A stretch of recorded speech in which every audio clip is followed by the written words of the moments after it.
I'm gonna reach out to her real quick. Okay, thank you. I can fill in while she's waiting. So this is the resolution for conflict of interest. We've moved to RFQ for the design build portion of the critical access hospital. So it's on the street, basically.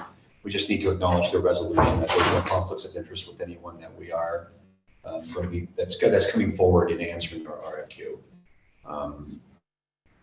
And if there is, then if there is a conflict of interest, it's found out, that you need to, bring it forth and make sure that you exempt yourself from any kind of conversation around award of the RFP later on. Okay. So who all does this pertain to? This is to all of the companies like Bolt and all of the construction companies. So do you provide to them? Yeah, to us, this is it. We're going to let you know, when we get to that point. Donna's going to do it better than I can. But when we get to the point where people are actually going to submit bids, if there's somebody that you have a conflict, if there's a conflict, whether you're invested in them or you've got a cousin that's the president, then this resolution is, you need to exempt yourself from a discussion around award of this. And was this language presented to our legal Bond counsel? counsel, yeah. Okay, perfect.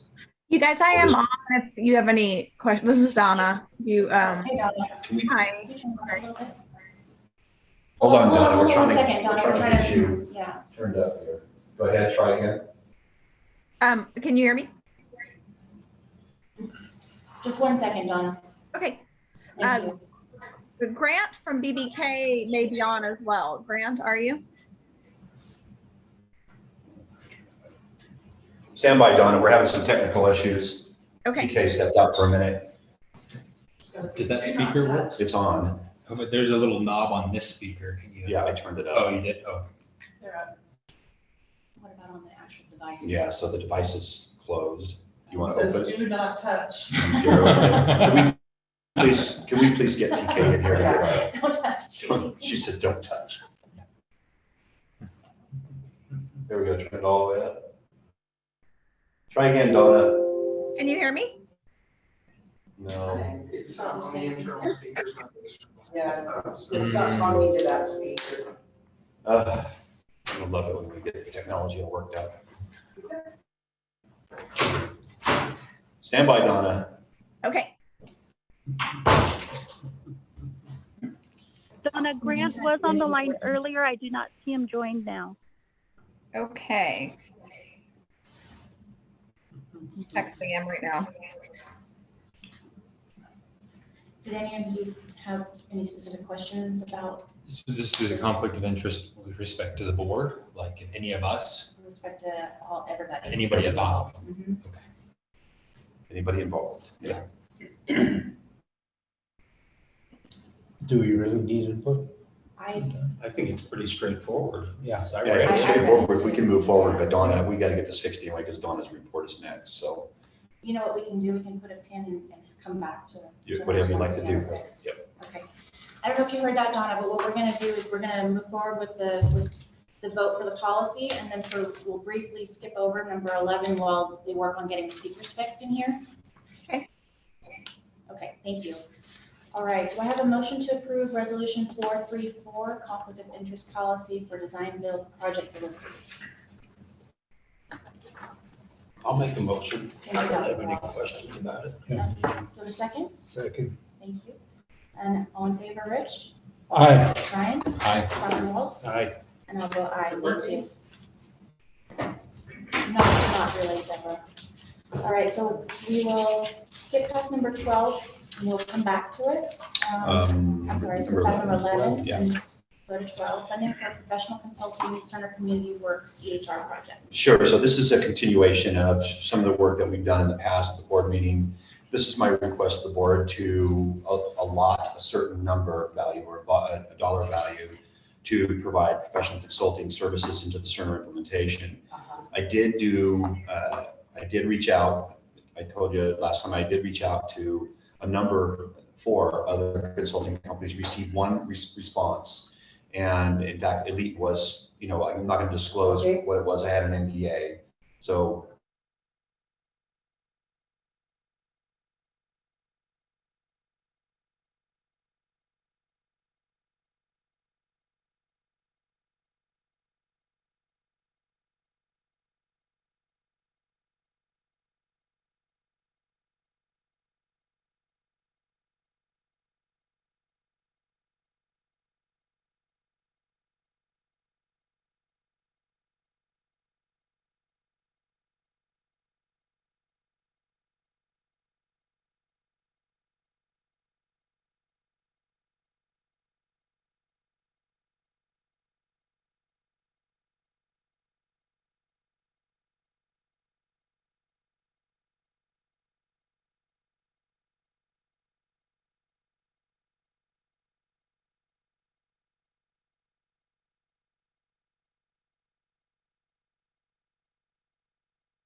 $30,000 a month. And it's a little bit more than CPSI. So what amount do you feel like you would want to ask for as, I'd like to see it not to exceed 350. I think 500 was a little bit a bridge too far. That was just a little long. you think And 350 will get us through I do. project duration? And if we find ourselves short, and I really hope to not be short on this, once again, the main focus is the project manager. If we find ourselves a little bit short, then what I'll do is come back to the board and explain how we burned against that 350. And I'm happy to report to the board our burn rate. And then if we're short, then we have to discuss it again, but I would like to at least get this off the ground. So whatever the board is, willing to do, we're gonna launch this. Any board members, questions, comments? So this includes a regular report on how we're doing, spending money on this? Well, I expect that the program manager is going to be doing the board report for the EHR implementation. We can provide a burn rate against that number though. As we burn against it, keeping the board aware of how much we've spent and the duration, how much more time we've got, how much more time we need the project manager, because remember, it's going to ebb and flow. I think it'll be a little bit front loaded as they do all the charter documents and get all of this thing rolling. And then there's going to be kind of an ease off, and then it's going to pick up again as we start to move into implementation. But I'm happy to report to the board how we're burning against those dollars and what's left. Will this be like plug and play in the new build? Oh, it's not plug and play. So will there need to be another project manager to come in to implement Cerner in the new build? Oh, no. Oh, I'm sorry, in the new build, the new hospital build. Oh, sorry. I thought you built meant the Cerner build. Oh. No, it'll transport over. The technology that we're building today will move over. There may be incremental little things as we change program. But no, we're building this for the future. This will be our EHR. Perfect. Any other questions, concerns? How does the board feel about the 350 number? Is that the number you're throwing out? Not to exceed. I think our treasurer should make the motion. I'm not exactly sure what the motion would authorize administration to spend no more than 350,000. Correct. And then it would require me to provide reports. Okay, that's the motion. I'll second that. Thank you. All in favor? Dr. Wells? Aye. Rich? Aye. Ryan? Aye. I'll vote aye. Thank you. Thank you. We'll move forward immediately. How are our speakers doing? You might test it. Donna, are you still on? Hey, Ann, can you hear me? Oh, so much better. Thank you. All right, let's go back to number 11 then. Alrighty, so I don't have any updates. Last meeting, I had indicated that I would bring the fiscal year cash flow for fiscal year ending 2023. I'm indicating that I'd like to push that until the next board meeting is what the note here on the agenda is indicating. I think that sounds fine. Does anyone have any questions for Donna about this? Thank you, Donna. I appreciate your patience. Of course, thank you. All right, so that moves us on to number 13, emergency room physician hourly rate adjustment. I'm going to have to defer to Dr. Walls and Sean for this discussion since Dr. Nielsen does work in the emergency department. Yeah, I don't know if there's a conflict of interest for me. I don't work the emergency room anymore, but I'm still a physician here, so I would like to know how the other board members feel. Fair question. Okay.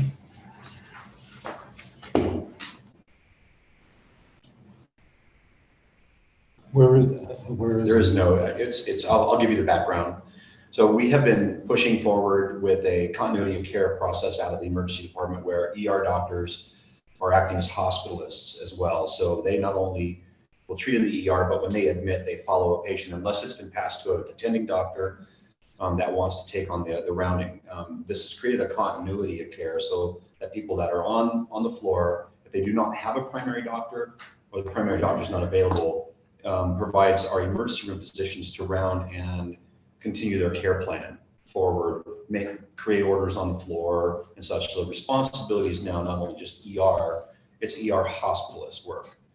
So in doing that, we did an analysis where we were looking at our funding of $110 an hour and $130 an hour if they had admission privileges for our ER doctors. And in the region that we work in, we're low.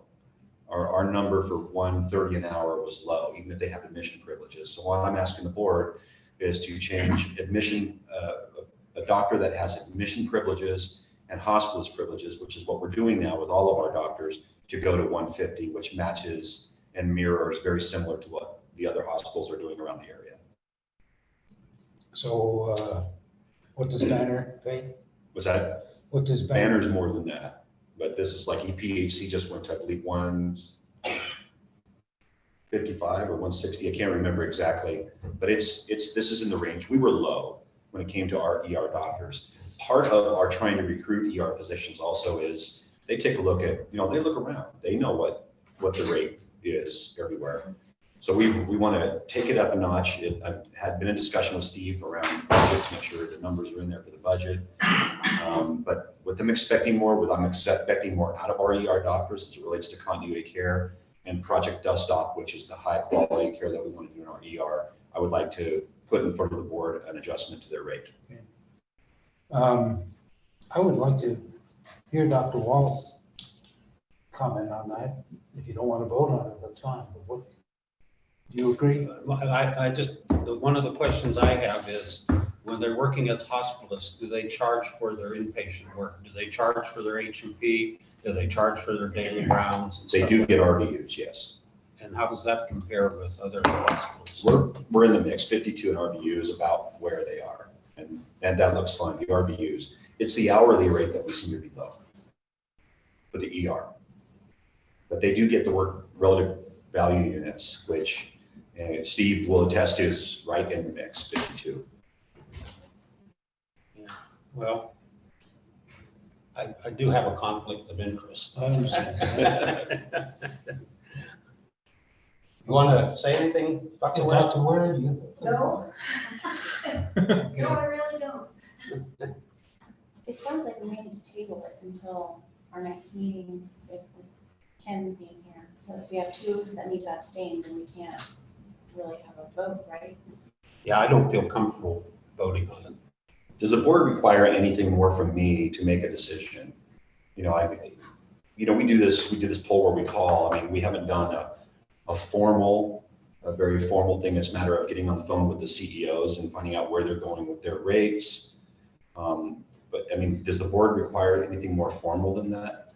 Sort of a salary range for ER doctors? I don't think so. Is this initiated by you or by the ER doc? Both. I'm having trouble getting people in at the rate that we're paying. People are interested in coming here to be ER doctors, and they look at the rate and go, Okay. So Well, it prompted me to take. I'm a in look. favor of the change, but Jerry brought up a good point. We might not have a quorum to vote. Okay. I mean, I have a couple of doctors and I need to know what rate I'm putting on. I have a couple that want to start that have been that are credentialing. And I haven't sent them their contracts because I needed to know what I was putting on that contract. I have not had a dialogue with physicians around this number right now. There's been some people saying, hey, this is low, are you considering putting it up? And I said, I am bringing it to the board, but I cannot, without board approval, I cannot put this on a contract, just to let you know. So are we going to lose positions because we can't take action? No, that's a Well, great question, Rich. I don't know, sure. I think that it's like when you have someone that's interested, you don't want to dilly-dally too long because they find other ways to. I'm Bill not Dockett. interested in dilly-dally. I'm interested in how we can get this approved. And I'm assuming we're right by saying we don't have a quorum. That's true. If you have There's a Conflict. definite conflict for me. and I know Jerry has a conflict because of Dr. Nielsen, so And I don't think it's a matter of losing what we have, but not gaining. Well, that's what I meant. Right. You Yeah. can't sign it. Yeah, we're not gonna lose what we have.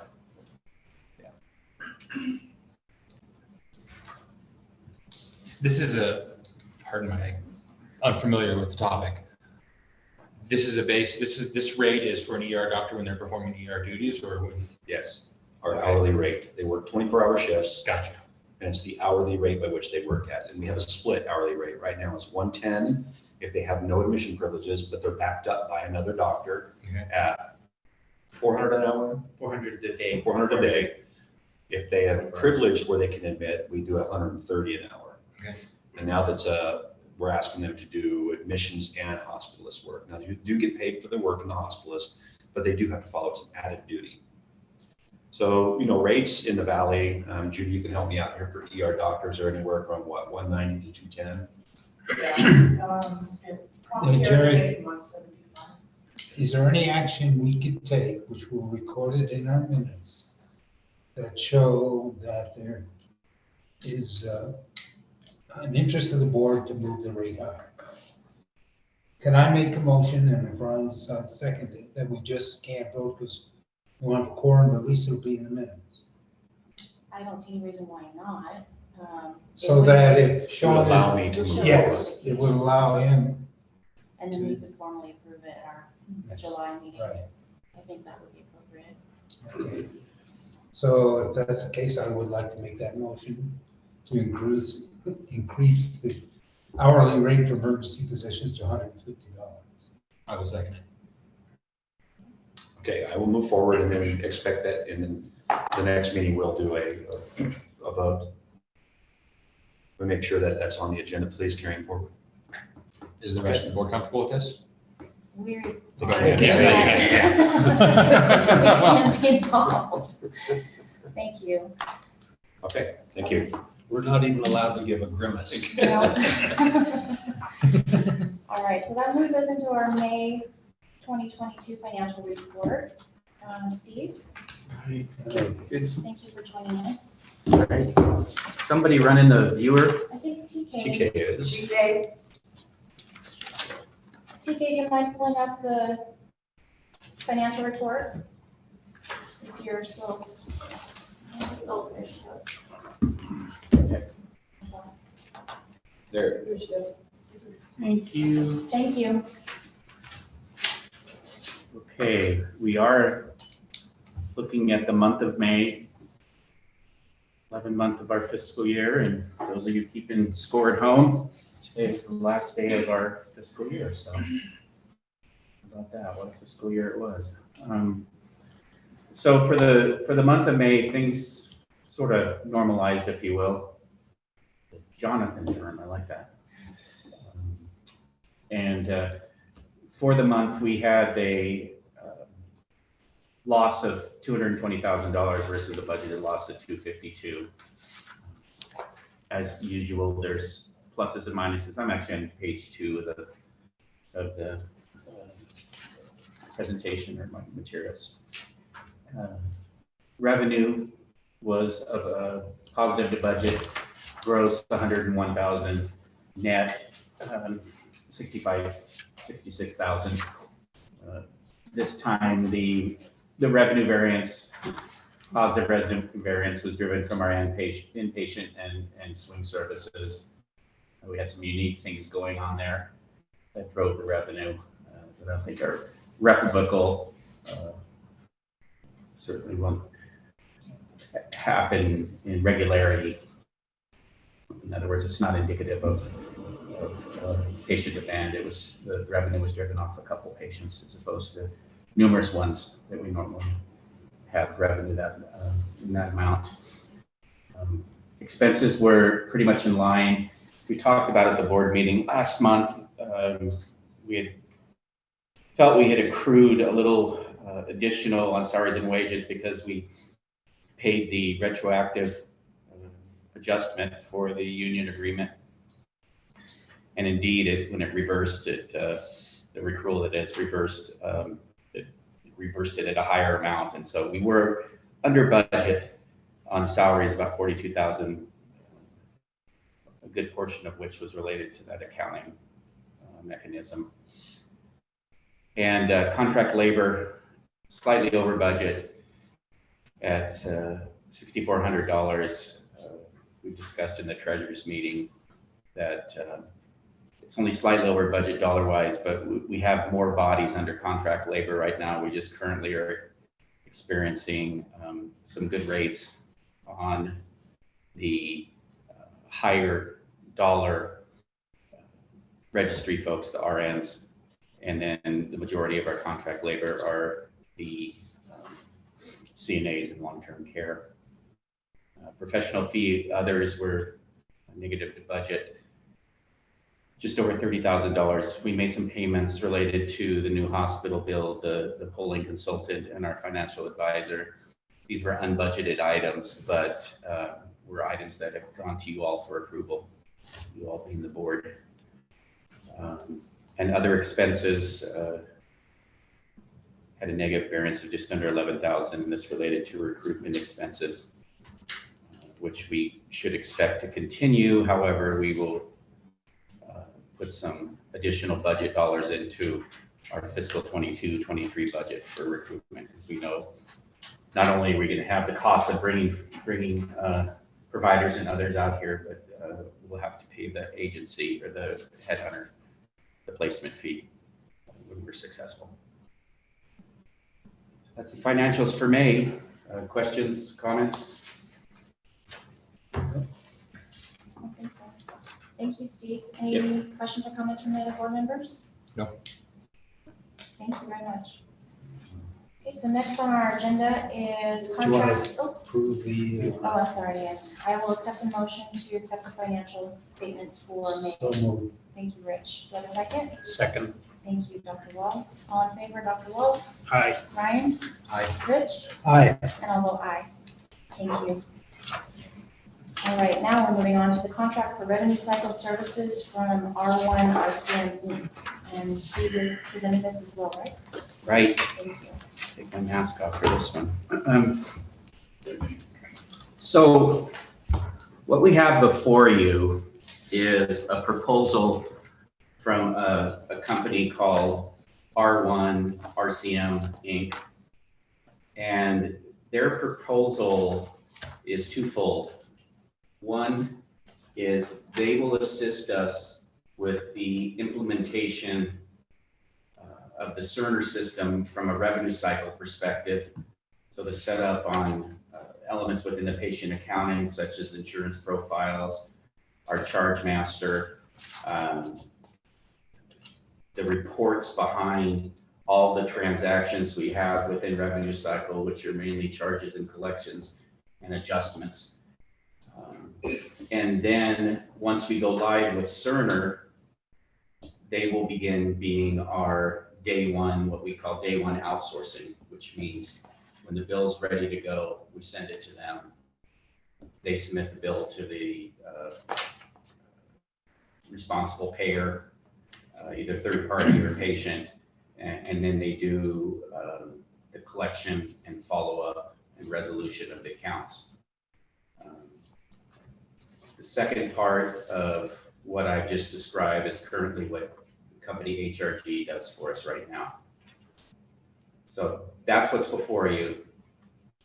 Where this all began was when we first went with Cerner. We had concerns about their revenue cycle function, and Ryan, revenue cycle is this, it really is, it's a secular thing, you know, it's a continuous transaction, if you will. It begins with the first point of contact of the patient to the facility. Usually it's when they walk through the front door, but it also can be when they're scheduled for a visit.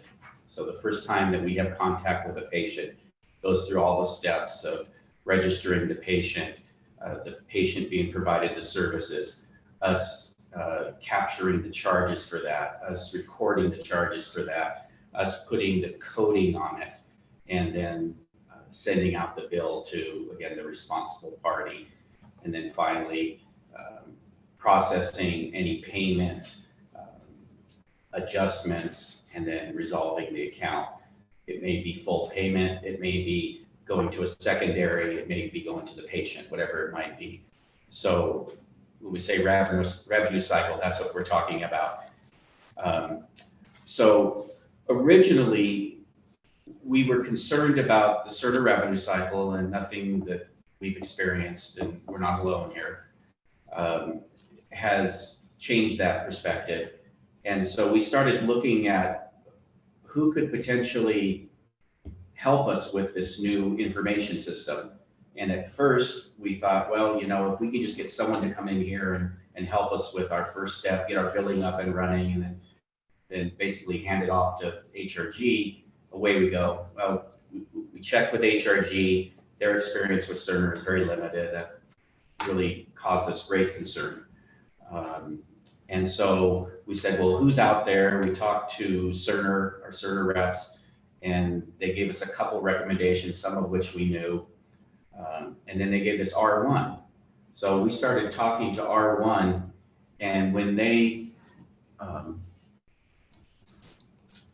just gonna, TK, if you could go to it looks like the 7th slide.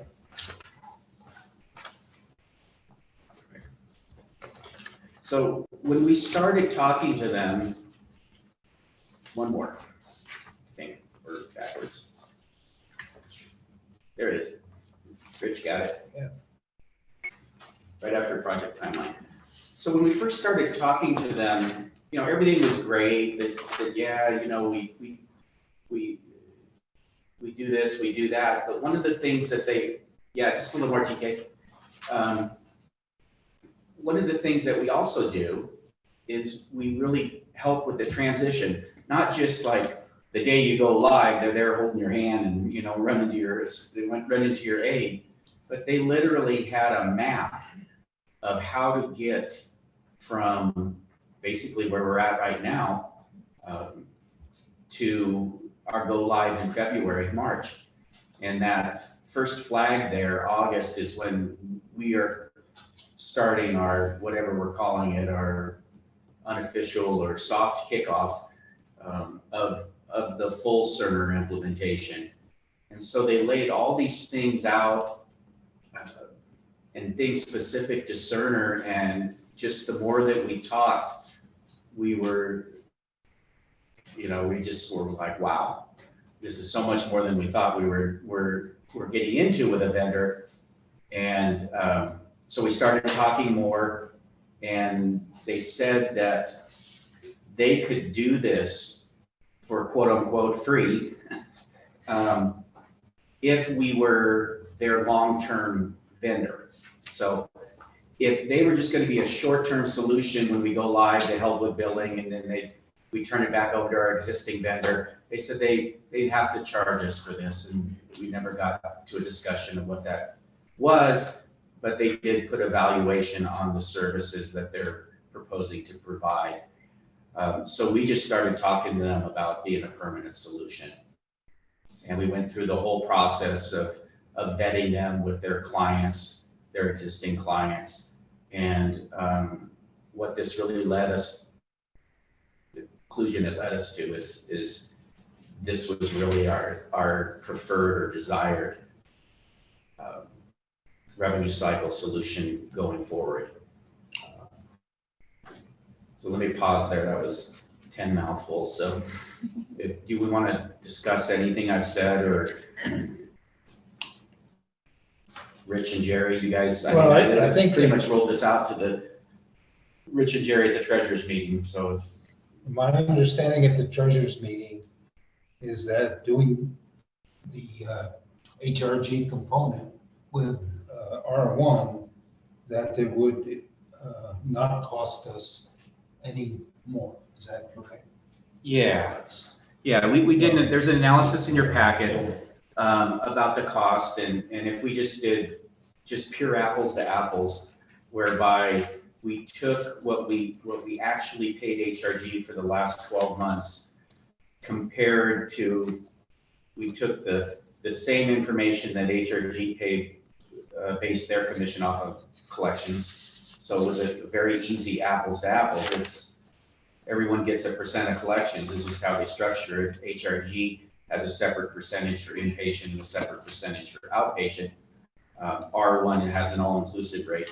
When we apply the rate that R1 has in their proposal to the collections that were the basis for HRG's collections, the R1, we would have paid R1 less. Just a snapshot of those two things, you know. You can't say that R1 would have collected the same amount of money or whatever, but just based a fee analysis, they were less. Absolutely. So this make the whole process more efficient? Which part? The implementation and then I guess collecting revenue? Yeah, the shorter answer is probably.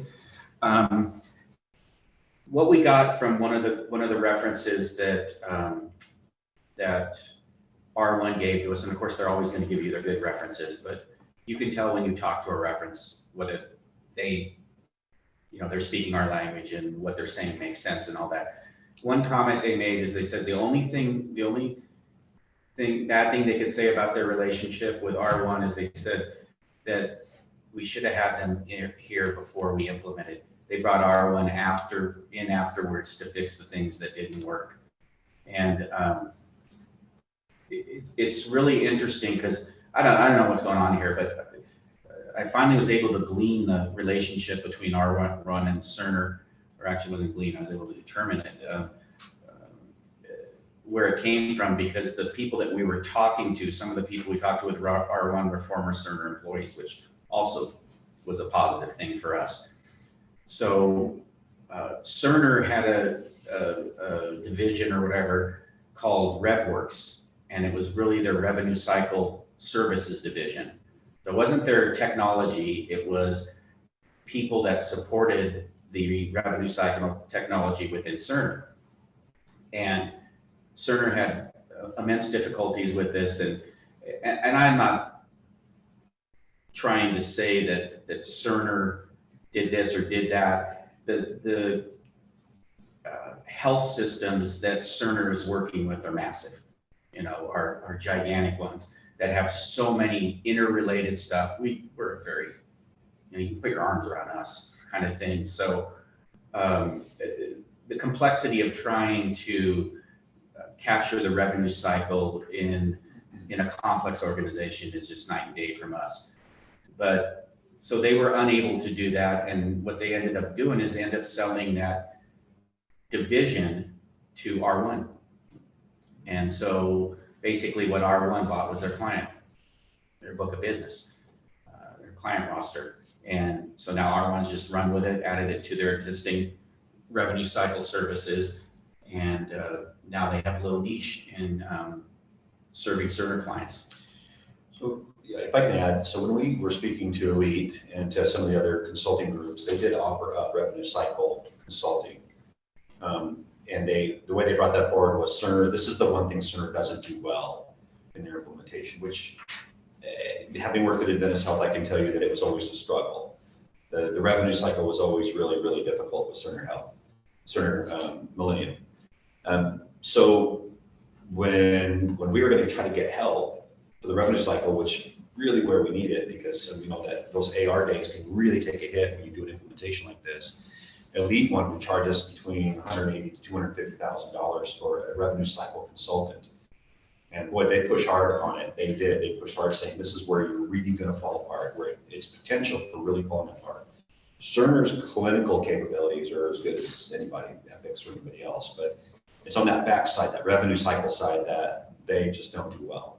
In fact, I don't think Epic even does it well. It's just difficult back there. So I'd say if you want to put a value to this, to the implementation stream, I would say it's between $150,000 and $250,000 in consulting services to get us up and running before they even take over in our charges.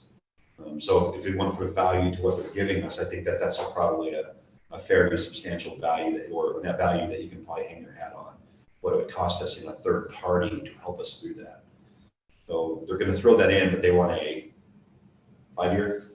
Yeah, they want a 5-year contract with only we can only cancel the agreement for 5 years for breach.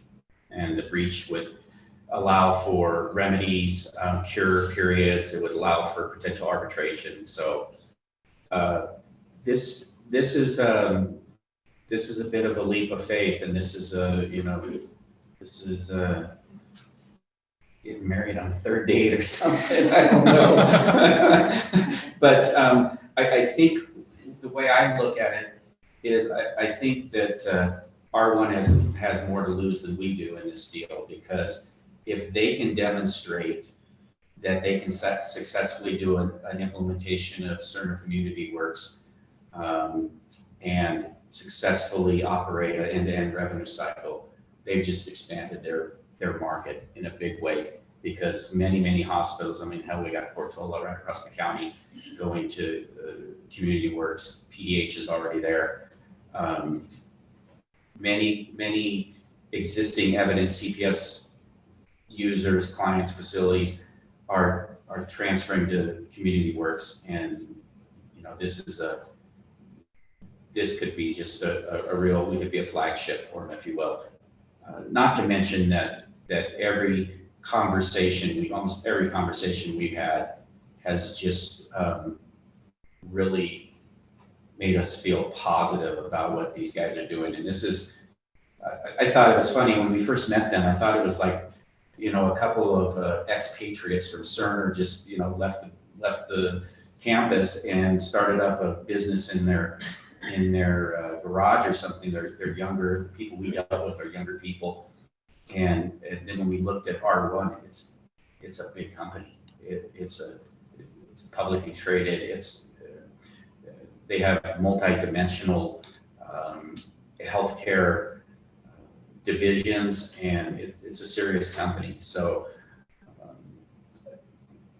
I have very limited worries. The other thing is, by having a long lead into this thing, it's going to allow us to really get our issues out there. Please understand, we're not doing this because we don't like HRG. We're doing this because the opportunity that R1 is presenting for us. And my revenue cycle coordinator, Sarah Lynn, and I both inherited the environment around HRG, and some bad habits were developed that we've struggled with. I struggled with in my 4 years here, and the same with Sarah. But we have an opportunity to start this off at ground zero. Should we do this, what we will do is we will go live with Cerner in February, March, and we'll start with clean books. Everything in Cerner will be Cerner. There's no balance forward from Evident, and we'll run out the string on the Evident AR collected and be done with it. But everything that we do in Cerner will be our doing. It also provides us a tremendous opportunity to manage our patient responsibility private pay AR, which has been it's just been a horrible thing for us, because to be fair to everybody, our public isn't very good about responding to our attempts to collect. And what's interesting about R1 is they don't make outbound calls. And at first that sounds a little weird when they're trying to collect accounts. And I said, that almost kind of worked for us, because no one answers their phone up here. And so anyway, it's just there's a myriad of opportunity in this whole thing. And then you go back to the idea that right now we're getting some value. R1 says that what they're putting forth in this slide is worth $35,000. When I'm done with them, it will be worth a heck of a lot more than 35. But no, and we've told them, we said, look, you guys, we're going to ask a lot of you, and we don't want you to do it for free, and we will pay for it. So we want it to be done right. But they're saying we can do this right, and then that's the value they put on it. So again, this is not as much of a HRG. We need to move from them. It's more of a this is the future. Jerry, the termination based on a breach, Is breach the word that you use? That is the word I Okay, use. what does it mean? It could mean a myriad of things. It could Is it be, performance related? in some ways, it's performance related, but right now, they say they're going to do this, this, and this. They're gonna bill within a certain amount of time. They're gonna do this. As we discussed in the treasury meeting, R1 said no to performance indicators in the contract for the first 2 years, because in a conversion, things happen. So they would not put specific operational things in there because it takes us a while till we get in our rhythm, if you will. But they still have to bill once we give them a claim. They still have to do follow-up. They still have to do notification to us on denials. They still have to provide payments and EOBs to us and contract management and all that. So if they don't do that, then they're in breach. If they violate HIPAA, if they, don't follow our policies and procedures. Have we seen any language written in a proposal or a contract that identifies how we could terminate the contract if they don't perform? And I understand the first couple of years, I get that. But suppose it's a total disaster. Well, let me tell you, and Steve and I have had this conversation, I don't like to enter in any contract that doesn't have a termination notification capability without breach, because if you get in breach, it's a finger pointing, he said, she said, has to be arbitrated. They have cure periods. I don't like that. I can tell you, we're in a lot of contracts in this organization that have no termination capabilities that are directed by breach. The thing that we've got to make sure, and Steve knows this, is service level agreements after a year or two. Service level agreements is you have X time to do this, you have X time to do that. Defines what a breach looks like, because it's hard to breach a HIPAA thing. I mean, you really have to be a knucklehead for that, but it can happen. There's not a lot of remedy, in a contract like that. If somebody breaches it and they have a cure period of 20 days or so and they cure it, breach is cured. You're moving on. If it's a train wreck and a real disaster, it can be a real difficult time getting out of a contract. It can be difficult and expensive, frankly. I guess my question is the board today being asked whether we would like to move forward with R1 with the understanding that the contract itself will come to us for a final approval at a future meeting? You have the contract. The contract is in here, but man, it's difficult to read. I I couldn't. missed that. Yeah, you have to be a third-year law student. Yeah, God. I mean, I read contracts all the time. There's nothing too surprising in here. This other than has the fact that we don't have a been reviewed by our legal. termination clause. So our attorney has reviewed it, Yeah, they've reviewed. and what have they said? They say, particularly about termination possibility. They said we had it. You know what I mean? They're not gonna make business decisions for us, Rich, and we don't ask No, them. but they need to protect us from making dumb decisions, particularly signing a 5-year contract with a company we know little about, that So has no clients in California. One, let me, Tri-City.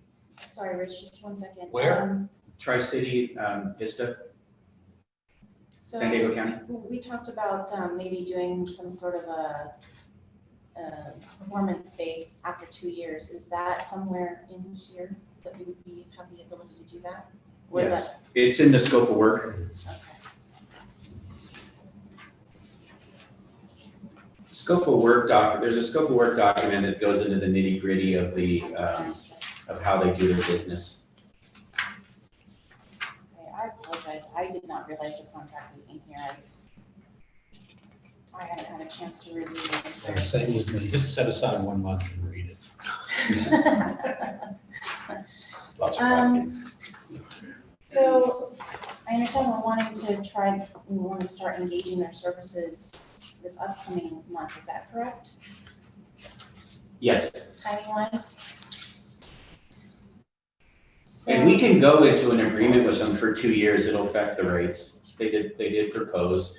they'll probably charge us for the implementation services, so, you know, we can protect ourselves with some added cost. Is our current contract with HRG fixed, the rate for a set amount of time?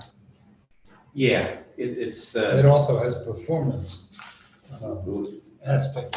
which we ultimately negotiated in. We didn't have in the beginning, but Yeah. Steve And then- did a good job. Yeah. And it was after their original MSA expired. And then we went to a year-to-year with them. That after we had made it, basically they paid their money off us, more or less. Has there been a significant increase in their rate over the last 5 years? It's pretty much stayed the same. Yeah. I think two things with HRG is, one is we were never able to develop a collaborative relationship with them. When I started here in March of 2018, and I probably had 3 different account leaders or whatever it is, very high turnover, and the last group we've had for some while, for some time now. And the second thing is that we believe that we would have to go to a outside party, a subject matter expert for the Cerner implementation. So whether it's $150,000 or it's somewhere between $35,000 and $150,000, we would be paying someone for that, because there's absolutely no way that, well, hell, we can do it. Okay, I'm pretty comfortable with going with this company, given what they're proposing. But I'm not comfortable with understanding how we can terminate this agreement if things change. After all, it's a publicly traded company. Anything can happen with this company. They could be acquired, all these companies are being acquired, change their service component, anything can happen, right? Like Oracle. Like Oracle bought Cerner, we don't know what. Oracle's a big company. Like Nordic bought S&P. Nordic bought S&P and somebody just. bought This them. MSA may not be assigned by either party without the prior written consent of the other party. But we do have protection as it relates to an M&A. Where we have protection, they have to seek our consultation and our approval. If, let's just say they get purchased by whoever is going to purchase them. You're right, we are in a dynamic mergers and acquisition market right now. It's just, everyone's ripe for the buying, everyone's ripe for the selling. And that's been healthcare in general for the last 10 years, Rich, and you know that. I mean, it's just been crazy, but we are protected that we have to agree upon that. What I would like to at least have a discussion with them about is when they say after year 2, they keep talking about year 2. It takes a couple of years to really find our pays. After year 2, they commit to sitting down to talk about service level agreements as it pertains to collections and things like that. In similar fashion to what we have at HRG. Steve, did you have that conversation with them around the possibility of laying in some really strict guidelines as It's far in the as scope of performance? work that we will sit down and build in Okay, so metrics. operational metrics into the scope of work. So this is the MSA, but the SOW is where we're going to define our service level agreements, our metrics. We would, yes. But we don't, Not now. We don't have them right now. and there's no agreement that we will have. And that's what I'm asking for, is that the scope of work incorporates service level agreements that activate year 2. That we have them defined in the scope of work and activate them year We 2. can ask for anything we want. Yeah. Just realize it's gonna cost us money. Why? Well, then we need to go find someone else that'll do everything we want for less money. Well, I don't want to, not a service level agreement. No, I mean, if this is a good company and they do good work, they shouldn't be afraid of agreeing to providing the level of performance that we should expect.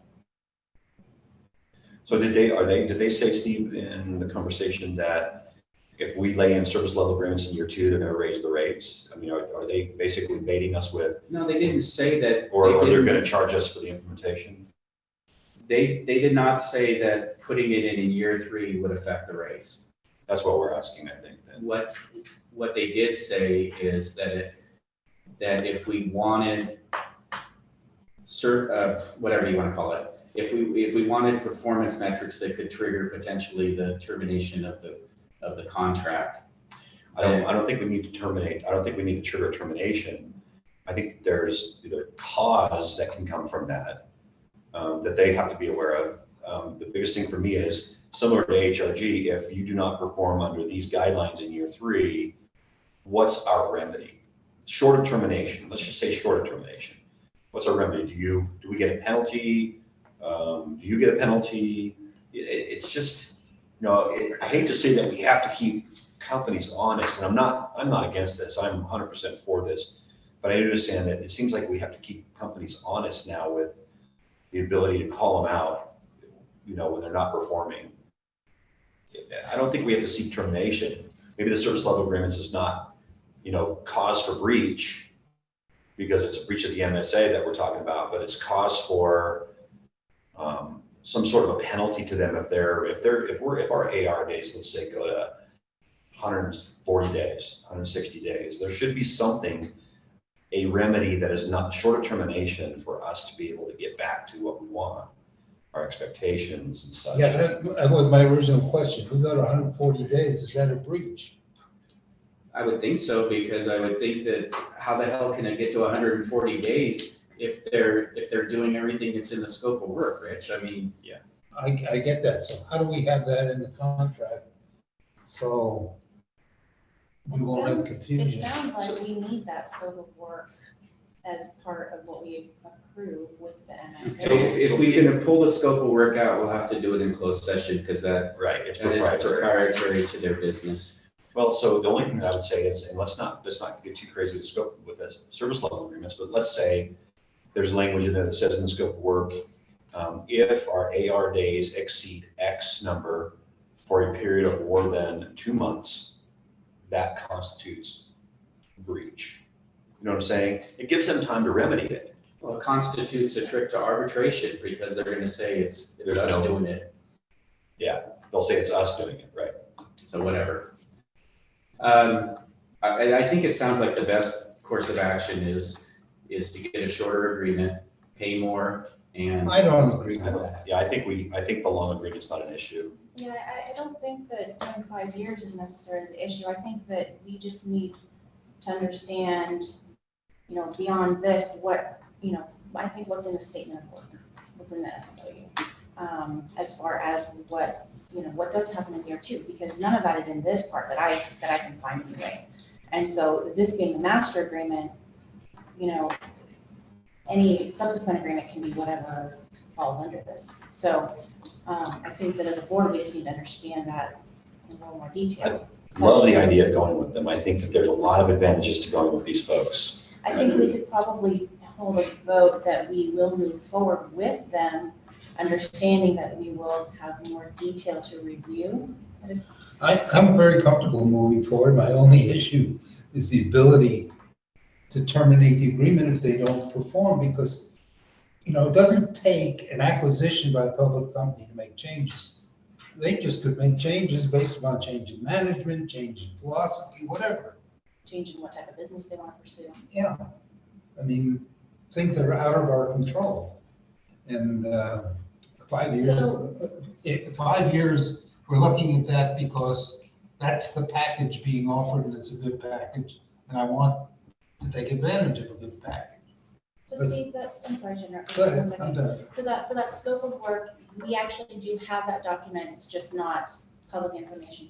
Can we bring the section that Rich is discussing right now to our trade secrets closed session today? Would that be possible to pull that out? And so we More than can- happy to, if that's allowed. It's It's trade secrets. So Okay. let's do that, and then we'll hold the vote on this until after our close. That sounds Does good. that sound good? Yes. Okay. Good with that. You good with that, Rich? Yep. Okay, all right, thank you. And thank you for this discussion. I really do think that this company sounds like a really great opportunity for us. So we just need to get those kind of final questions kind of put to bed. Okay, so we will put a pin in that for the moment, and we will bring that after our closed session. So then, thank you for going through that, Steve. That moves us on to 8361 Brown Act Amendment. Do we have anything to discuss about any changes to virtual meetings or combination or anything? So we don't have Stephanie here, but Judy can probably comment to the COVID experience that we're experiencing, and just let the board once again decide whether or not we want to, continue the hybrid. It's a standing agenda item that we have to have with the 361. I like having the hybrid. Does anyone object to that? No. Stephanie and I are both in favor of continuing the hybrid Okay. option. In your favor. All right, can I say we just keep it as is? And so that moves us on to our HRG report. Steve?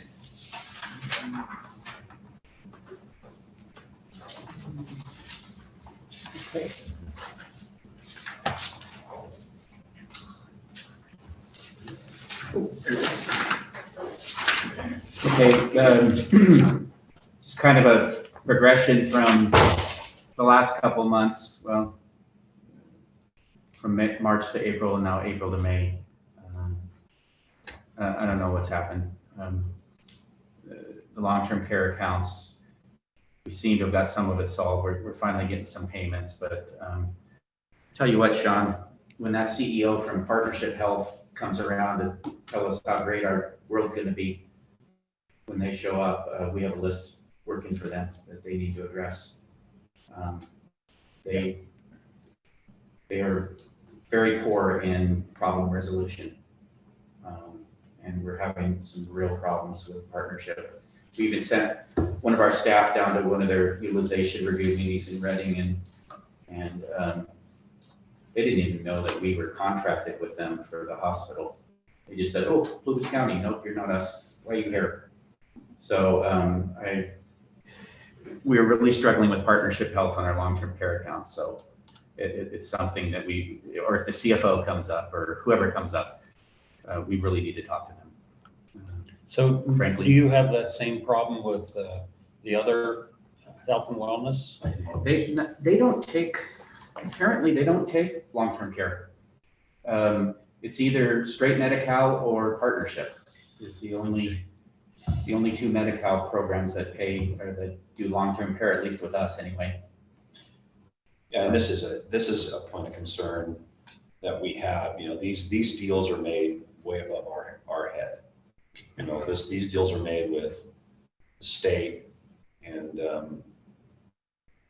there were several counties that signed on. It was just way above our pay grade and our head, and very little advocacy capability from us.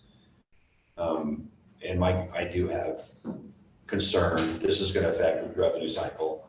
I do have concern just in the first conversation I had with their CMO that he started laying out all these steps we've got to walk through, including, constant conversation with the physician so that they can approve or disapprove of the treatment strategies and all kinds of, there's a lot of strict guidelines for us to get paid. And we haven't even seen the minutia yet.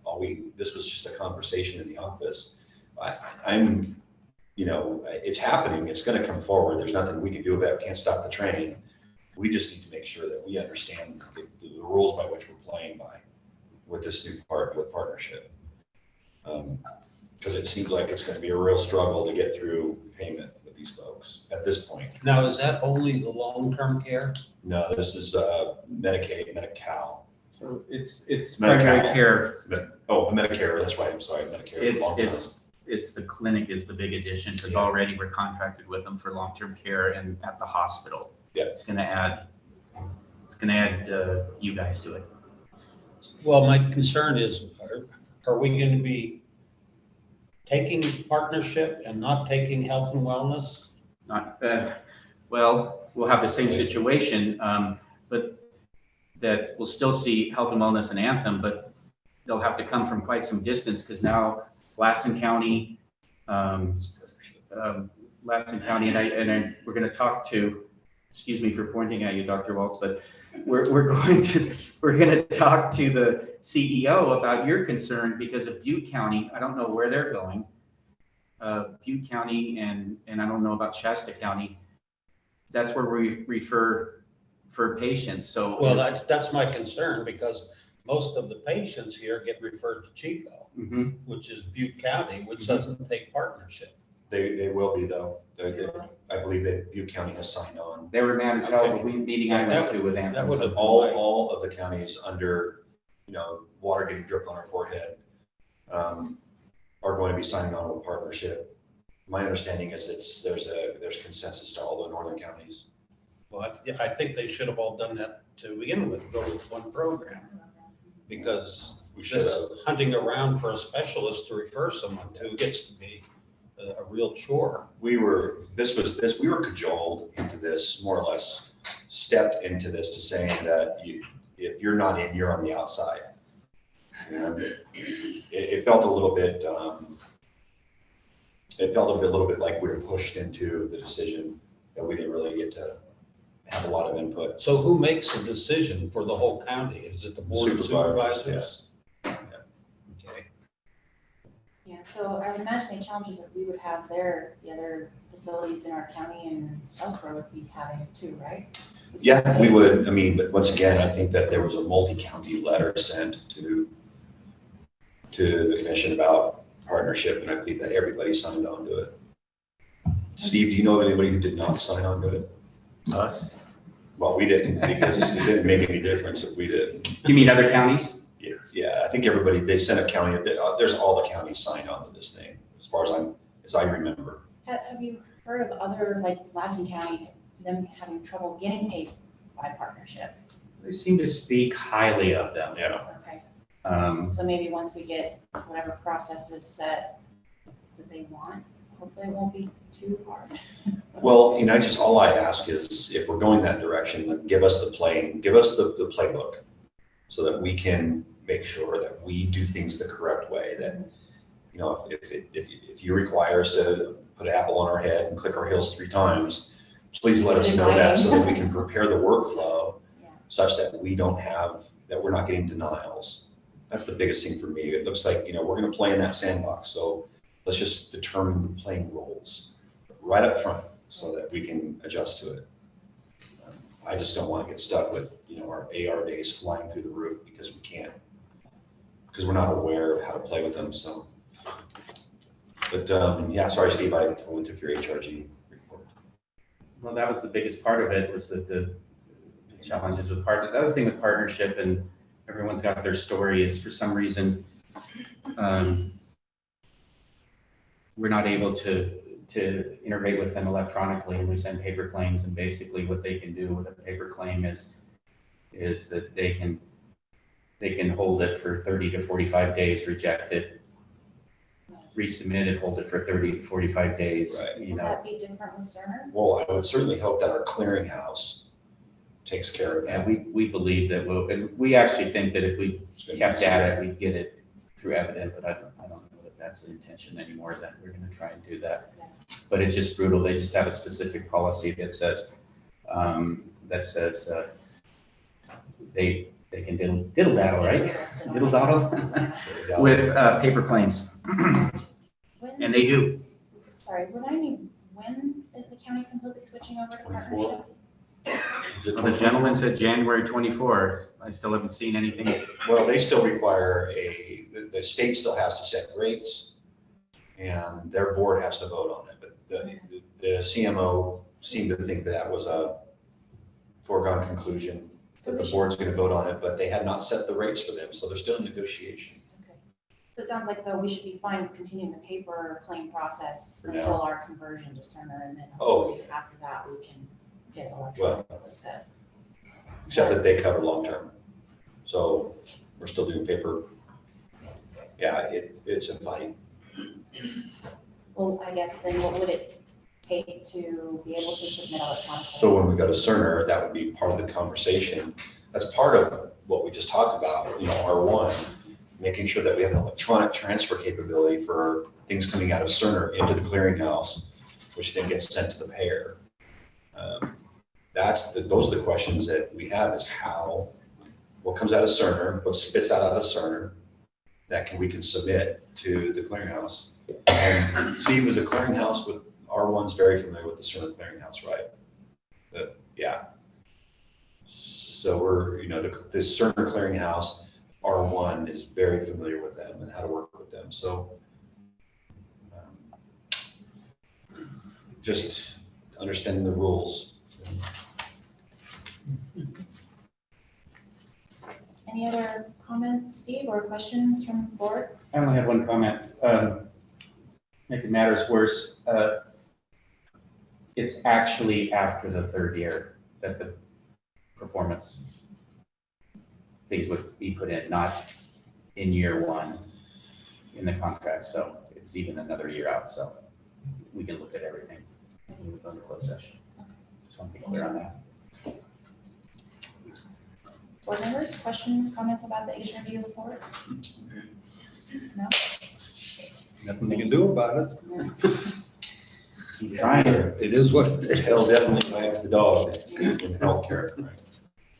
All right, so moving on, Donna, are you still on for Building RX? I Access hospital updates? I am. Can you hear me? Thanks for sticking with us. Alrighty, so going over the report that was in the board packet and reviewing updates for any input and questions that you may have. So on the CEQA NEPA side component of the general plan amendment rezone, Sequoia, our consultant, is about 90% complete with their technical study.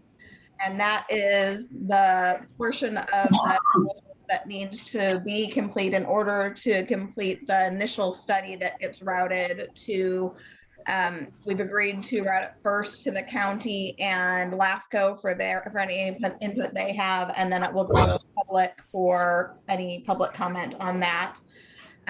We are zoning in on the stable project description that is required to also finish the initial study, impacted by the heliport information as well as the secondary access, but we're again zoning in on getting enough clarity on those so that the CEQA consultant can proceed. Additionally, communication is ongoing with USDA to coordinate the NEPA process along with that CEQA process. We'll talk a little bit more about the heliport here. So we had met with Collins Pine on the 16th of the month to review the flight path. The one we've zoned in on is a southwest both approach and departure from the proposed helipad. Had the pilots review of that where we feel that that is a feasible option pending confirmation from the Department of Aeronautics. So that's ongoing, but in parallel, we are again reviewing with Collins Pine how that would work with them. So since the time of this report, we having written this report, we have zoned in on that Collins Pine is approving us to do the survey of the flight path on their property. And so we're working to get the harvest plan consultant that we had already contracted for our site to include that path in his field work. So we're looking to schedule that as soon as possible and get the feedback back to the CEQA consultant for determination of how we handle that information, as well as, of course, back to Collins Pine to make sure that what their feedback is on the results as to if and where the trees would have to be cut to accommodate that flight path, southwest flight path.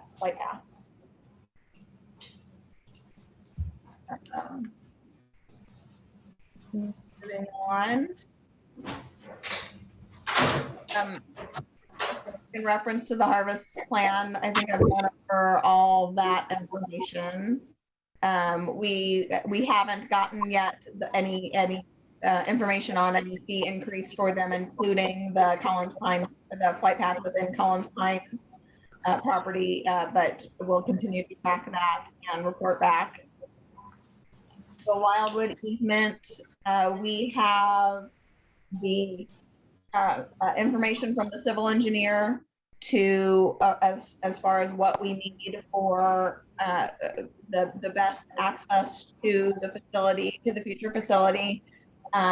We had been working to get contact with Chester Fire to make sure that we had all the information on both that entryway as well as any need for a secondary access to the property. Sean and I did meet with Joe Waterman, and there is it would be nice to have a secondary access. So what we would then propose taking to Wildwood is that request for just an emergency only gated access through there, as well as that corner. And so we will be working to get that information all put together to review with Wildwood for their input on feasibility. The LAFCO annexation, no updates, tracking for getting those, getting that application submitted in August. And in talking with Joe Waterman, he's also working to get us those fire impact fees that are referenced in the report. Moving on to financing, following the board's 6:15 meeting and associated approval of the resolution, the paperwork has been submitted to the county to place the needed measure on the ballot for November. And just highlight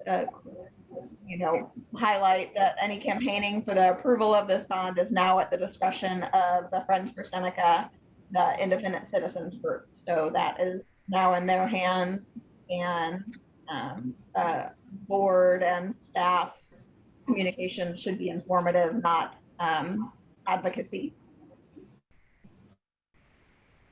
USDA financing, we did receive all the expected responses to the term sheet that was distributed to the conventional lenders. They, as we anticipated, the conventional lending is not a feasible option. Therefore, we, based on the August 2021 meeting where the board approved the pre-application to be submitted to USDA, we will be doing that at the beginning of July. And that part of that pre-application is including a project cost.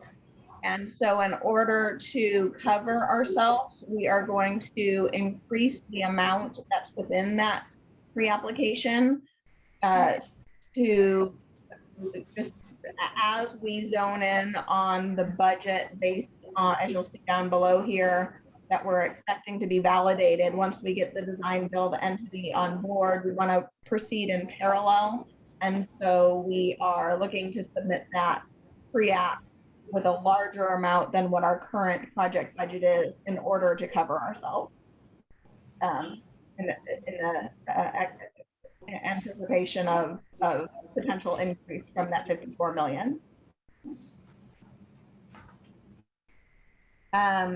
Other funding, no changes from the last board meeting, just pursuing donor support, identifying donor circles, donor levels. No changes on the CAH campaign, both for schedule and budget. We are looking at getting validation on that as we get the design build entity on board, and we'll report back to the board of directors at that time with any updates there. As I stated earlier in the meeting, the cash on hand requirements for fiscal year ending 2023, we'll make sure we get that to the board at the next board meeting, the July board meeting. For the design, we have continued to develop the criteria documents, user group meetings that included administration, continued this week, the 22nd through the 24th today. And we were able to get through all of the specifics of all the rooms, inclusive of finishes, equipment, accessories, and all that will be incorporated into those criteria documents that will go out with the RFP for the design build services. Right now, as we speak, the RFQ is on, it was posted publicly on many builders exchanges, plan rooms, as well as a legal notice to Plymouth and Lassen online news. And we had an RFQ conference on the 21st with very good attendance.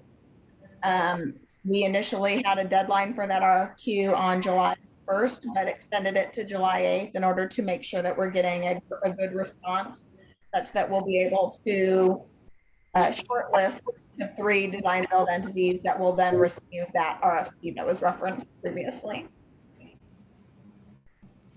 And lastly, the medical equipment planning is ongoing. They're right along with us with the development of those criteria documents and making sure that all that is within those criteria documents so that the associated space and utilities are accounted for by the design build entity. And with that, that completes the report, and I'm open to any questions. Thank you, Donna. Any questions, board members? Making great progress. My question, Donna, is we had talked in the treasurer's meeting about doing a special meeting for the board to look at our budget for our upcoming fiscal year. Okay. Would you want to discuss in that same meeting the budgeting for our project, or would you want to delay that until our actual official regular meeting at the end of the month? Would the other meeting that you're referencing be before the board meeting? Yes, I think, didn't he suggest 3 weeks out from now, something around there? I think so. I think it was around 3 weeks from now is what he was suggesting when we would meet to look at it. And that's for cash on hand kind of information, is that correct? That's for our annual operating budget. Okay. I could do either, as long as just noting that neither of them will have an update. We won't be quite ready to go over the overall project budget, but I would be able to go over the fiscal year ending 2023 at either of those, whichever is preferred. Okay. Does the board have a preference if we were to do it in the same meeting or at a regular meeting? No. No? It doesn't matter to me. Okay. So Donna, once we figure out exactly when that's going to occur, how about we'll just ask you whether that works for the timing to present at the same meeting, and if not, we'll include your information in the regular meeting. Okay, that sounds good. Okay, great, thank you. Alrighty, thanks guys. I think we're on to you, Sean, for your CEO report. Great. So monthly update, we'll start with that. It's summer, if you haven't been downtown. It's definitely getting busy. So we have seen an uptick in our emergency department. I think that the preparation that Judy has done in Project Dust Off with the inclusion of an EMT is nice to have an extra pair of hands. So we are seeing our summer season, and it's showing in our census and in our ER visits.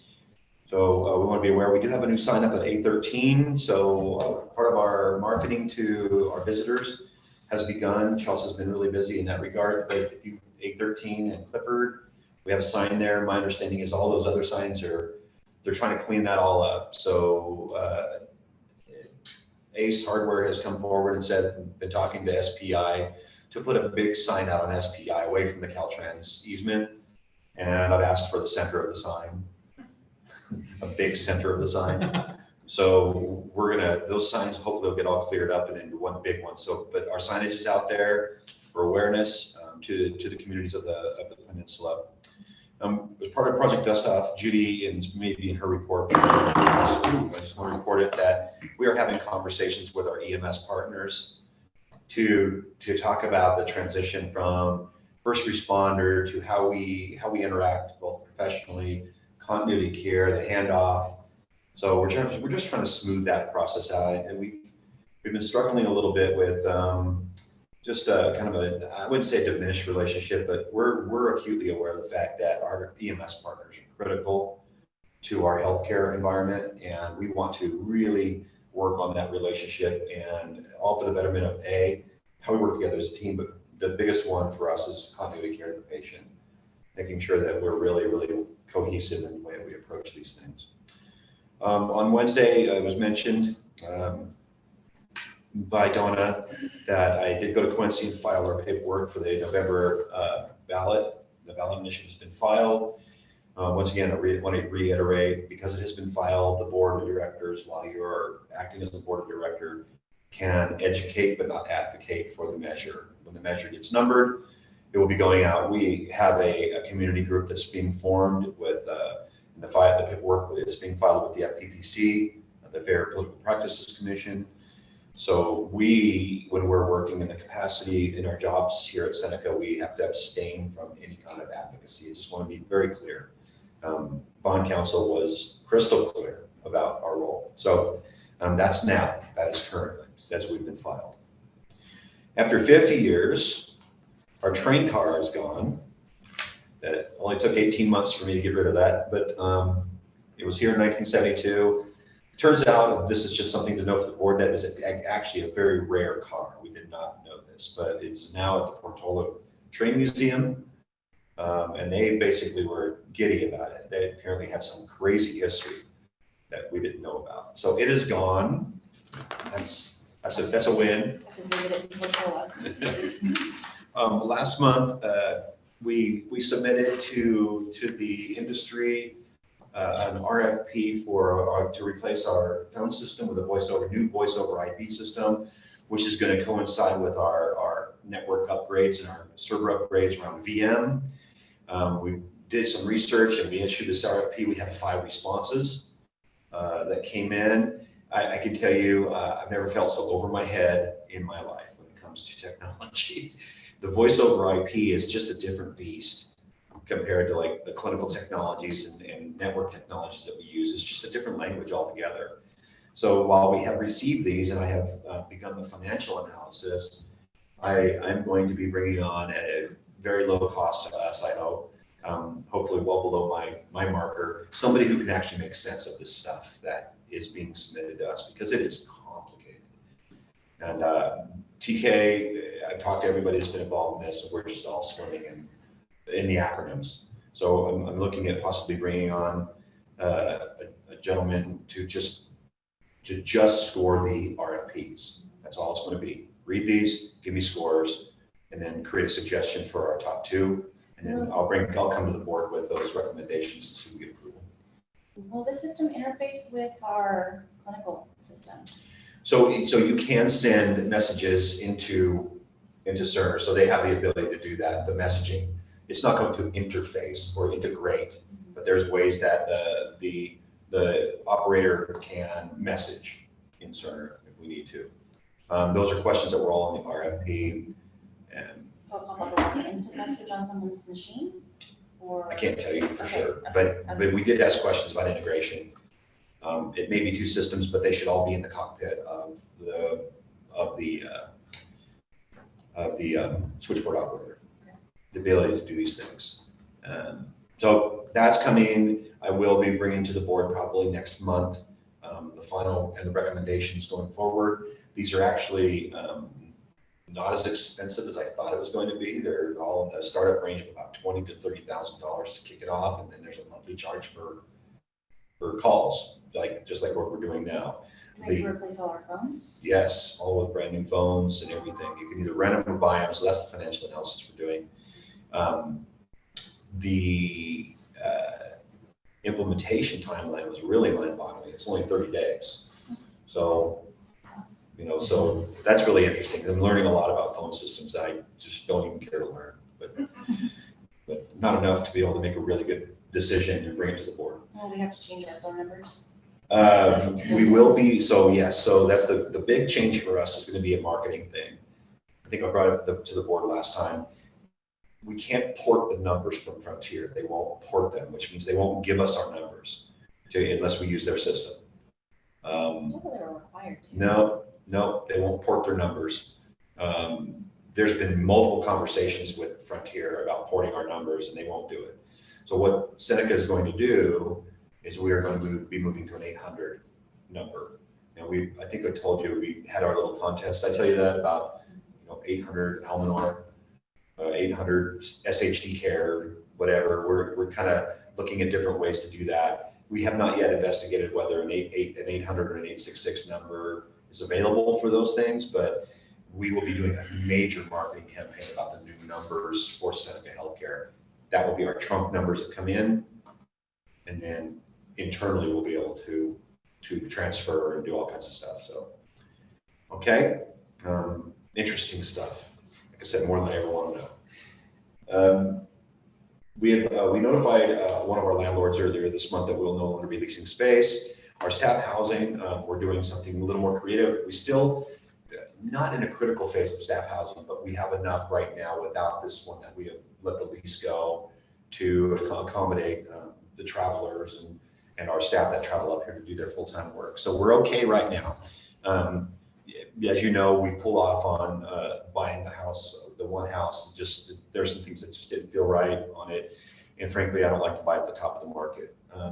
We are looking at entering kind of the offset from the place that we're getting out from underneath. There's a possible offset for a long-term lease at a home in Hamilton Branch. It's very well, nicely done, and I would like to do this. Our recruitment efforts are starting to show some blossoms. So part of our recruitment issue is the physicians and others feel under duress trying to enter into this market with the way it is today. I would like to get into this long-term lease to be able to offer it up as an option until they can get established in the community and actually do a good search. It's a hair-bending experience when you try to come here and try to find a place to live.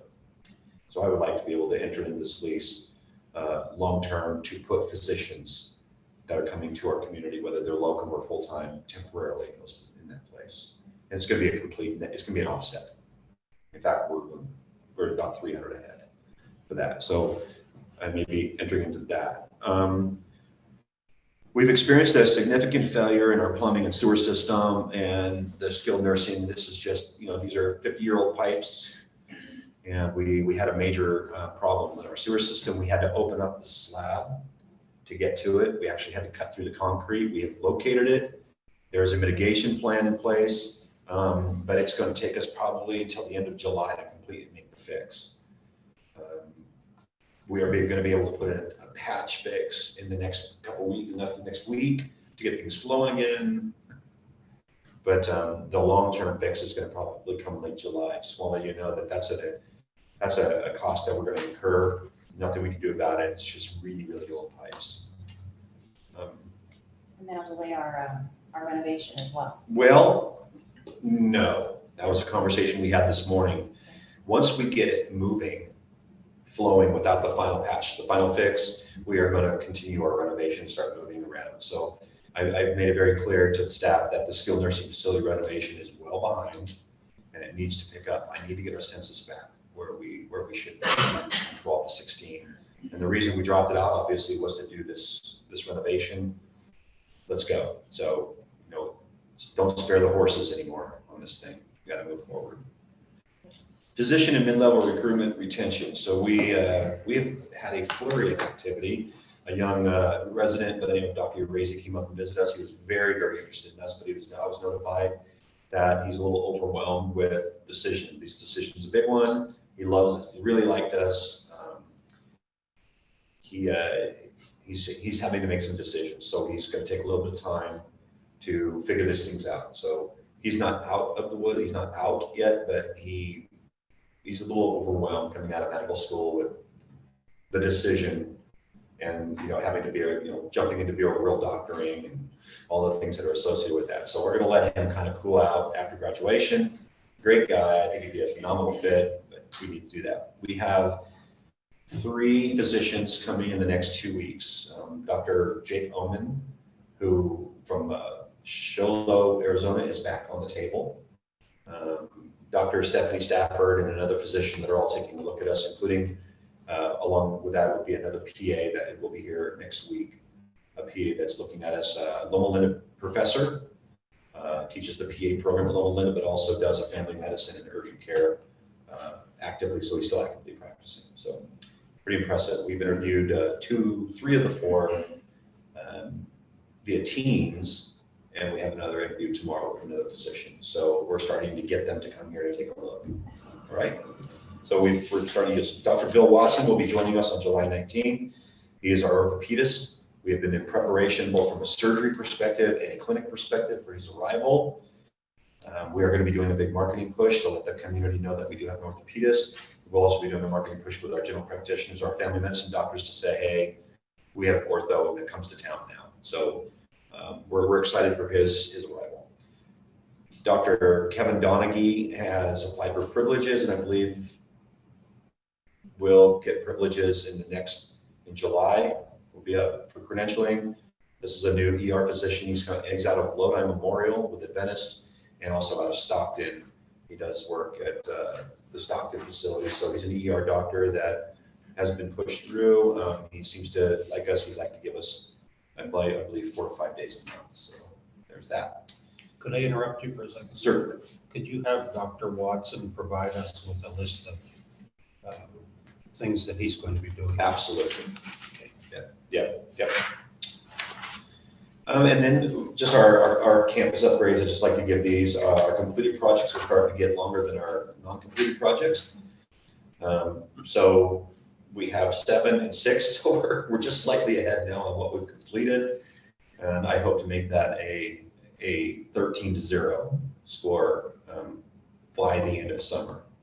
We'll see. But there's just for review what we're getting done. Okay. Any questions on the report? On the MRI thing, look, it seems like they're done working. What's the PG&E. We're waiting for PG&E. They have to do the step-up transformer.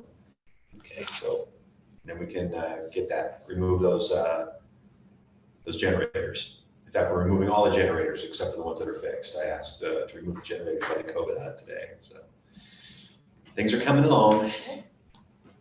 Any other questions, comments? Great, thank you, Sean. Yes.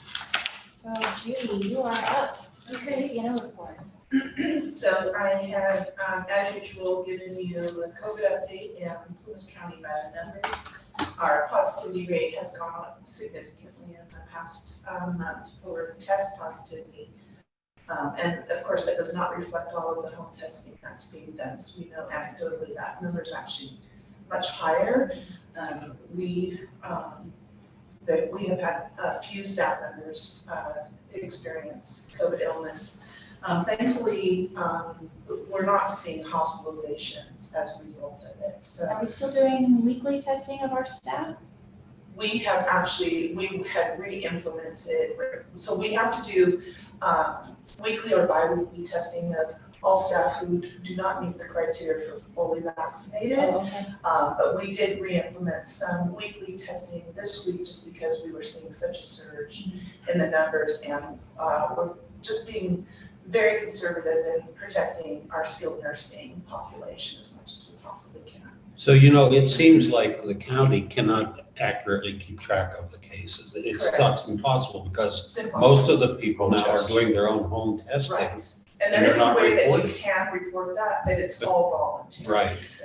The interesting part is that this COVID is almost becoming normalized to people a little bit in the sense that they don't feel good, they do a home test and they sequester themselves. Mhm. It's like And becoming. they call us for medication.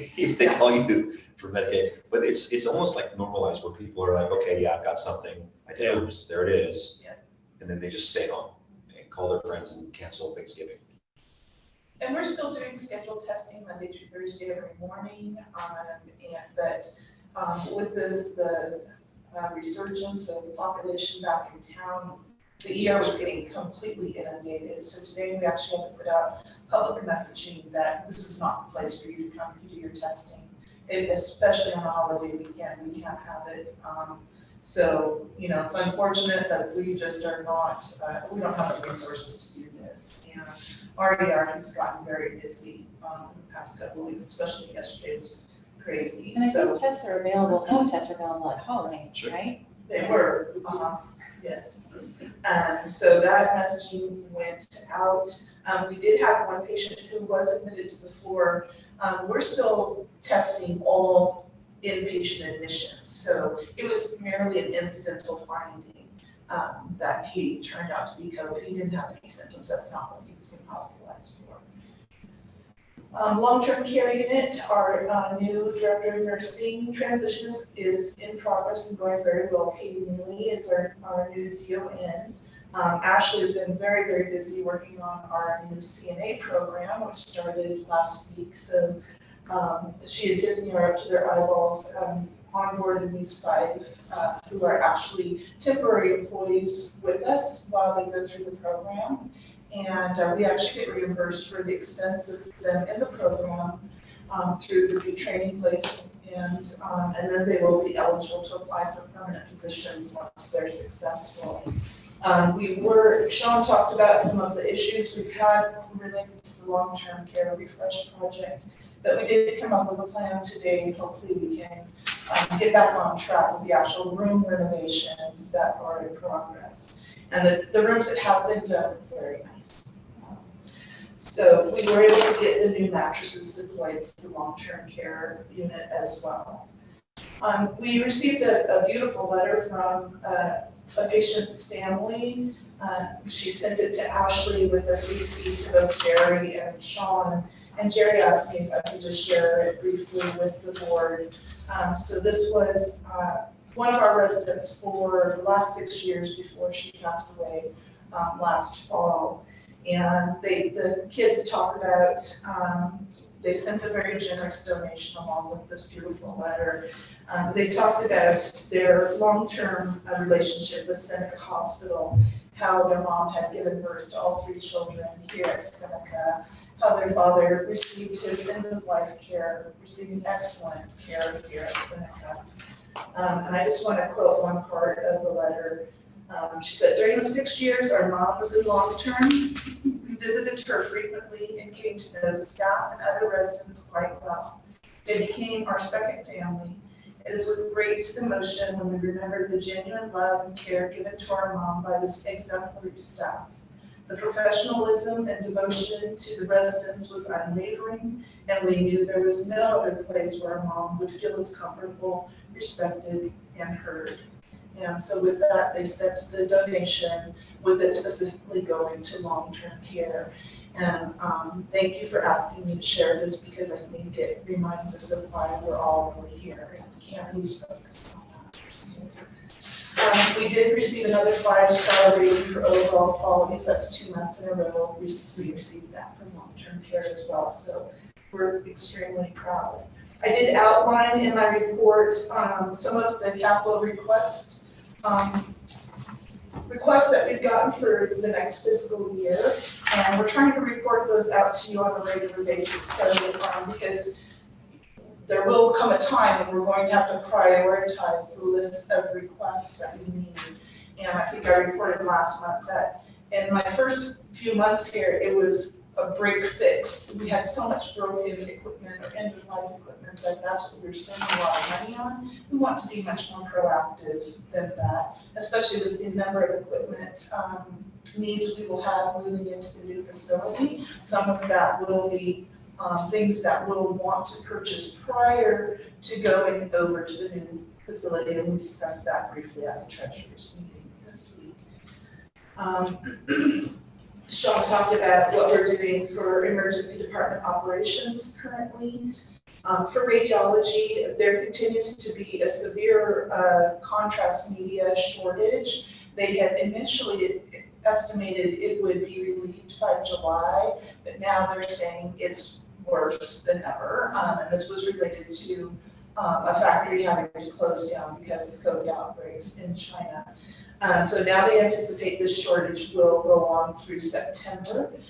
We have no threat currently to our ability to do CT contrast here at Seneca, but if we were, we would have to go through our MOOC to see what they can get for us. But I know in the Valley, there's severe shortages and they simply cannot do certain procedures right now. We did have a couple of surveyors come up from CDPH in the last month. One was for a self-reported. They reviewed all of our records, and they closed the case with no deficiencies. Last week, we had our regular annual medical waste management inspection, and that went very, very well, thanks to Linda and her team. We are anticipating a full CDPH inspection of our long-term care unit at any moment. In fact, I really thought they were coming this week, but they didn't show up, so. And that's about it, unless you have any questions for me on my report. I do have one question that relates to more information I heard this morning at my country club board meeting. Swimmer's itch is prevalent. Swimmer's itch, yeah. Are you seeing that in the emergency room or? We've seen a little bit in the emergency room, and we know from our staff who were out on the lake last weekend with their children, all experienced this. I heard for a while, I don't know where we're at right now, but Chester had actually run out of Benadryl and anti-itch cream. So we're telling all of our friends that are visiting to bring in Benadryl and anti-itch cream. So yeah, it's a real deal. It's lasting about 48 hours or so. But for some of the kids, they had GI symptoms as well. They were vomiting and that sort of thing. So the shallow waters is where it seems to be most prevalent. It usually is, but I had a family member who got it, not in shallow waters. And this time of year is quite a surprise. So they're saying dry off really, really well, Yeah. shower if you can with some fresh water. And so it's there. Well, Too many the geese. fact that we've run out of, at the pharmacy, run out of medication, that's a problem. Well, I hope we get more in because it's Yeah. July 4th. Yeah, that was after last weekend, so I don't, like I said, I don't know what our current status is locally for, hydrocortisone cream and Benadryl. Hopefully they've got more Calamine, in. Yeah, calamine, this calamine spray is supposed to be the most effective from what our staff are telling us that experienced that. Thank you. Okay, thank you. Thanks, Judy. All right, and next up we have Jonathan, our clinic report. Yes, not much has changed from last month, other than the excitement where we get to implement a few of our projects with Dr. Watson starting on July 16th. 19, yeah. Thank you, 19.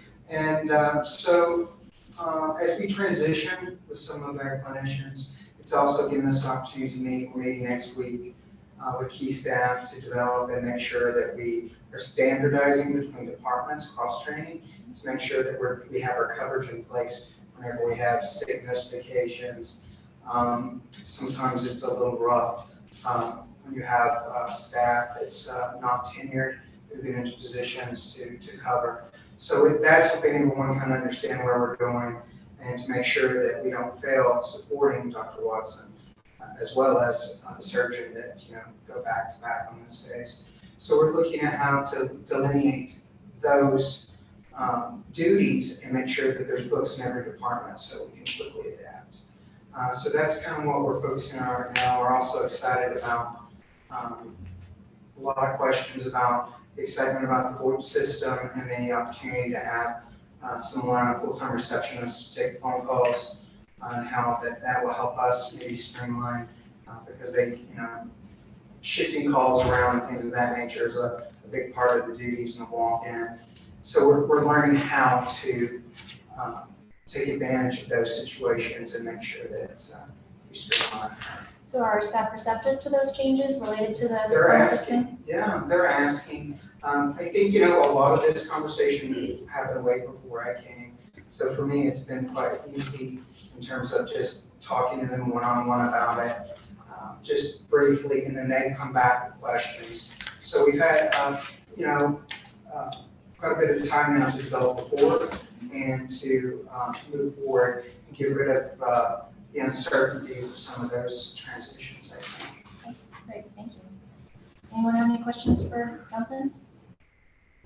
No? All right, thank you, Jonathan. Okay, so that moves us on to our departmental reports, and I reviewed them. They were very thorough, and I really appreciated each one of them. I don't have specific questions. I did want to mention, I really liked the Seneca newsletter, the staff newsletter that went out as part of, I think it was part of Jenny's Jenny's report. And I thought that was a wonderful, whoever put that together, they did a great job, and I loved how it highlighted different staff members and kind of things that were upcoming, and I thought it was wonderful. So, anybody have any questions or comments about any of the reports, departments? No? All right, thank you, and hearing none, we will move into our closed session.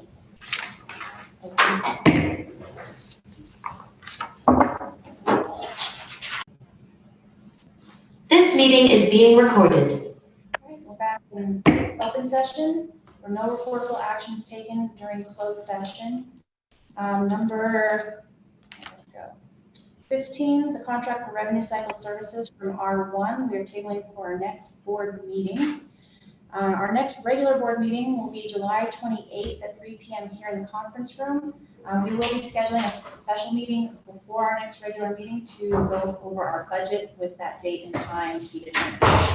And that meeting is adjourned. Thank you. Thank you. Thank you.